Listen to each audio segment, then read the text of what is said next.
এখানে আবার কিসের গ্যাঞ্জাম ভাই?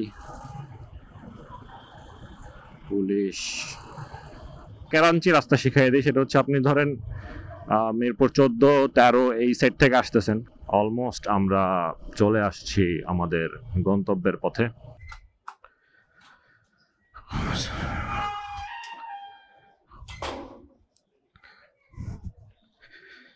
আসসালামু আলাইকুম, স্বাগতম বুম বুম কাকার চ্যানেলে। আরও একটা নতুন ব্লগ ভিডিও নিয়ে হাজির হয়ে গেছি আমি আপনাদের নমি কাকা। লাইকার লকটা খুইলা চলেন, বাকি কথা যাইতে যাইতে বলি। রেকর্ড কি চলতেছে নাকি চলতেছে না? চলতেছে।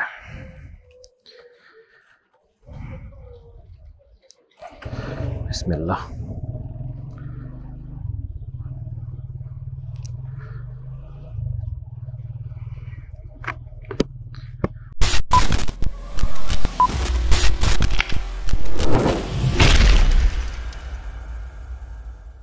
আমি আসি এখন বর্তমানে 10 নম্বর সি ব্লক এরিয়াটাতে। এই রাস্তাটা দিয়ে বের হই, সামনের রাস্তাটাও ভালো, তবে এটা দিয়ে বের হইলে আপনাদের চিনতে একটু সুবিধা হবে। এইটা হচ্ছে আপনার, দেখেন, ওয়াও, কি ফুলের মেলা হচ্ছে নাকি, সুন্দর চারা টারা দিয়ে। যদি একটু কাজের তারা, তা না হলে অবশ্যই ব্রেক দিয়ে কয়টা ফুল কিনা বাসায় চলে যেতাম। যাই হোক, তো 10 নম্বর হচ্ছে আপনার এই যে পানির ট্যাঙ্কের যে রাস্তাটা, এটা দিয়ে আসলে যে একটা শহীদ মিনার আছে, আর আমার এই রাস্তার ঠিক পেছনে, আমার পেছনে বেনারসি পল্লী, মিরপুর 11-12, আর সামনে হচ্ছে আপনার এটাকে কি যেন বলে, হকার্স মার্কেট, মিরপুরের হকার্স মার্কেট। প্লাস হচ্ছে আপনার সামনে বের হইলে হাতের বাম দিকে মিরপুর 13-14, ডান দিকে 10 নম্বর, তারপরে হচ্ছে আপনার 2 নম্বর, 1 নম্বর, 5-6 যা আছে আশেপাশে মিলে টিলে মোটামুটি বিশাল বড় একটা মিরপুর। আর এই মিরপুরের মানুষজন মনে করেন যে জ্যামের মধ্যে থাকতে থাকতে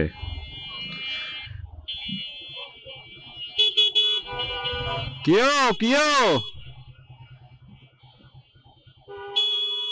ঘুরাইলে ঘুরাও, গেলে যাও,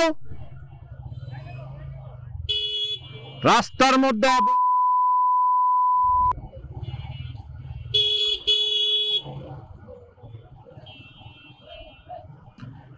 বুঝছেন অবস্থা। যাও।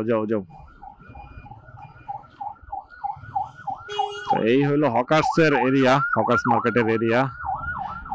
আর এইদিকে তো ভাই দেখতেই পারতেছেন অবস্থা কিরকম।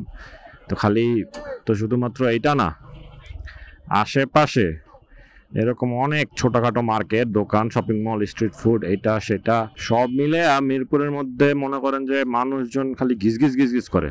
তো এই মিরপুরে থাকতে থাকতে মিরপুরের মানুষজনের কিছু কেরাঞ্চি বুদ্ধি টুদ্ধি হয়ে গেছে।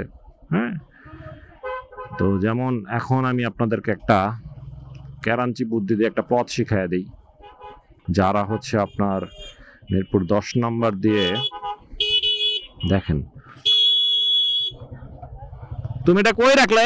এই তোমার বামে এত জায়গা আছে না, সাইড করো, সাইড করে দাঁড়াও, রাস্তার মধ্যে দাঁড়াই যাও কে তোমরা?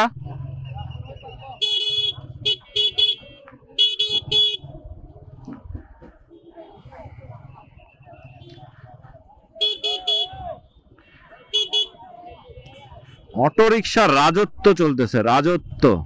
যাই হোক, যেটা বলতেছিলাম সেটা বলি।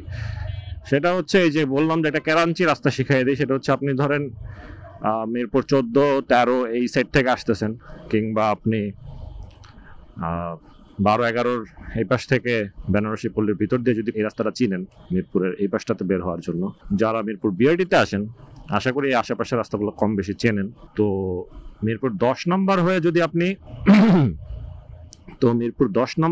আপনি শেওড়াপাড়া, কাজীপাড়া, তারপর বিজয় সরণির দিক যাইতে চান, তাহলে বেশ একটা বড় সড়ো জ্যামের সম্মুখীন হইতে হয় মিরপুর 10 নম্বর গোল চক্করটাতে।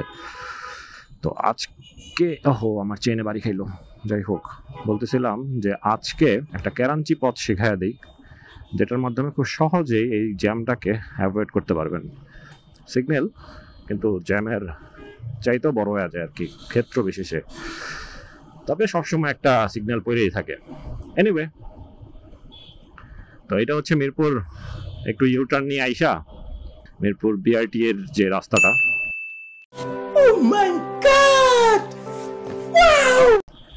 ঠিক তার পাশের যে গলিটা গেছে, অর্থাৎ মিরপুর বিআইটিকে ঘেঁষে যে রোডটা গেছে, এই রোডটাতে ঢুকে যাবেন। যাই হোক, তো এই রোডটাতে ঢুকে গেলাম আমি। এখন যাইতেছি কই সেটা বলি। যাইতেছি হচ্ছে বাবারে, এখন যাইতেছি কই সেটা বলি। যাইতেছি হচ্ছে মগবাজার। ওখানে কিছু ভাই ব্রাদারের সাথে দেখা হবে আজকে অনেকদিন পরে, আর বিশেষ করে অনেক কান্তি সরকার আপনাদের হাই হ্যালো করাই দিব আমার ব্লগের মাধ্যমে। এর আগের ব্লগে টুকটাক দেখা হয়েছে। সামনে আমাদের পানি দিস না ভাই। আর সামনে আমাদের কম্বাইন কিছু ব্লগ আসতে পারে, সেটা নিয়েও একটা মিটিং করব আমরা। আর অলমোস্ট আমরা চলে আসছি আমাদের গন্তব্যের পথে। দেখছেন খুব সহজেই 10 নম্বরের সিগন্যালটা না খেয়ে একদম মনে করেন যে জায়গা মতো চলে আসলাম। এই ভিডিওটা দেখা যারা যারা মানে সুফলটা ভোগ করতে পারবেন, এই ভিডিওটা যারা দেখবেন তারা আমাকে কমেন্ট করে জানাই দিয়েন ভাই যে কেমন মজাটা পাইলেন। কারণ 10 নম্বরের যে জ্যামটা, এই জ্যামটা মনে করেন ফাও অনেকক্ষণ বসে থাকা লাগে, অনেকক্ষণ। সো আস্তে আস্তে আগাইতে থাকি, মগবাজারের দিকে যাই।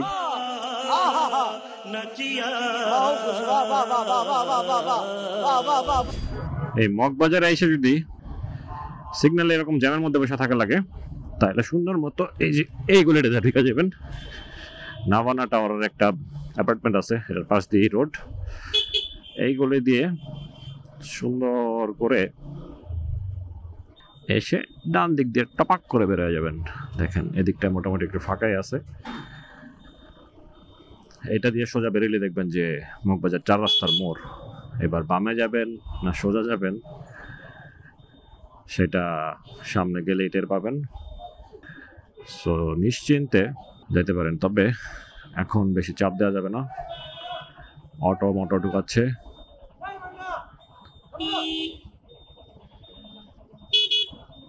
সিএনজির পিছন পিছন আমি যাই,